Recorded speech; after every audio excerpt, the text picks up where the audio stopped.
கல்யாணம் ஆனதுக்கப்புறம் சிலரை கேட்டோம்னா, "ஏப்பா எப்படிப்பா கல்யாண வாழ்க்கை போகுது?"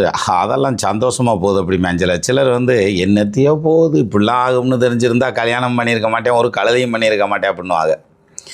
ஆனால் இந்த கல்யாண வாழ்க்கையில் இல்லற சுகம் அப்படிங்கிறது ஒரு தவிர்க்க இயலாத விஷயம். அது வந்து உலக இயக்கத்துக்கு அவசியமான ஒன்று இல்லையா? இந்த இல்லற சுகம் அப்படிங்கிறது கடைசி வரைக்கும் சிலருக்கு வந்து end of the lifetime வரைக்கும், கிட்டத்தட்ட எங்கள் பெரியப்பாலாம் 65 வயசில் தான் 2வது கல்யாணம் பண்ணி 2 உள்ள பெற்றார். ஸோ அது மாதிரி அந்த லைஃபோட பெரும்பகுதி வந்து அந்த கலவி இன்பத்தோடையே இருப்பாங்க. சிலருக்கு அப்படி இல்லை, ஒரு ஸ்டேஜில் அது அடியாயிரும். அது மனசளவில் சிலர் ஏற்றுக்குவாங்க, சிலரால் ஏற்றுக்க முடியாது.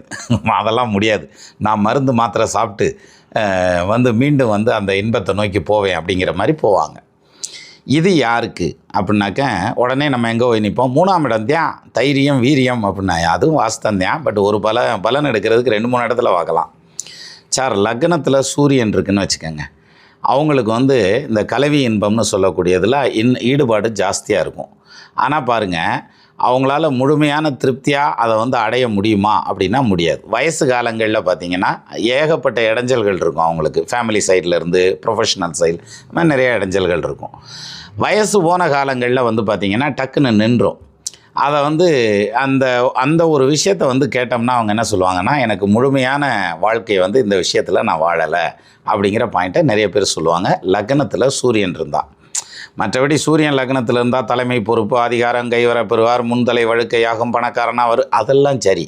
இது பர்சனல் லைஃப்.